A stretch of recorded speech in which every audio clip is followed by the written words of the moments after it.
The 12th of March, Tehran.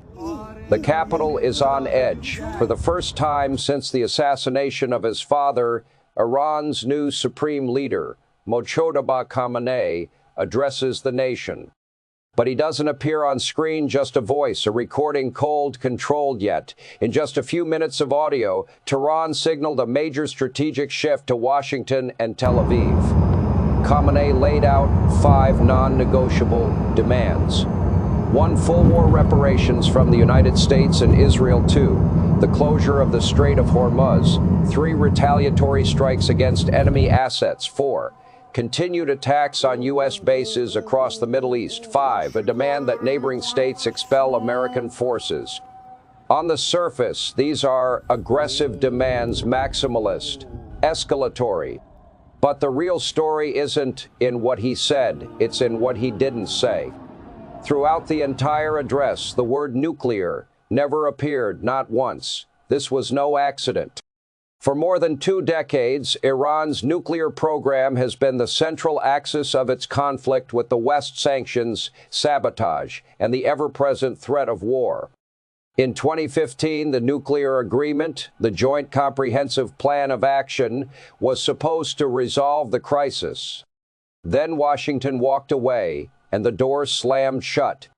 For years, Iran's nuclear ambitions have been the primary justification for pressure, containment, and military threats. Yet in his very first address, the new supreme leader sidestepped the issue entirely.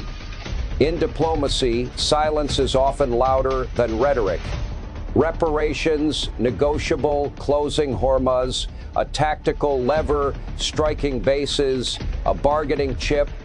But removing the nuclear question from the conversation sends a far more chilling message. It suggests the issue is no longer up for negotiation. History offers a brutal lesson. Look at Saddam Hussein. Under international pressure, he dismantled his weapons programs and opened his country to inspections. The result? Invasion, regime collapse, a trial, and a hanging noose. Look at Muammar Gaddafi in 2003. He voluntarily abandoned his nuclear ambitions, hoping to normalize relations with the West. 8 years later, NATO bombs fell on Tripoli. Gaddafi was captured in a drainage pipe and killed. And then there is Iran's own recent history.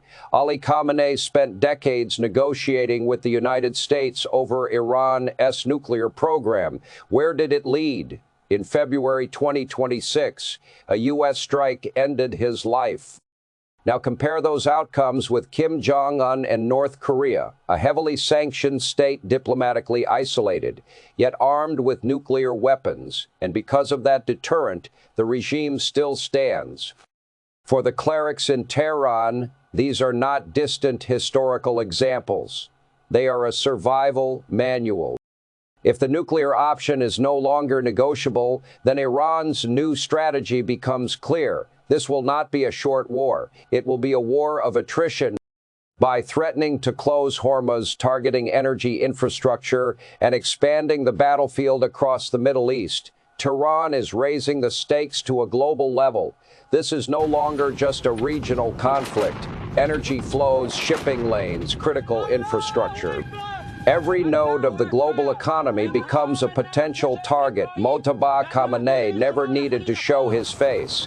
The message from the shadows was unmistakable.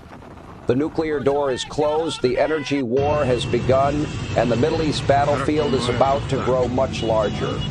Donald Trump has promised Americans that this war will end quickly, but listening to the tape from Tehran, the Islamic Republic is preparing for something very different.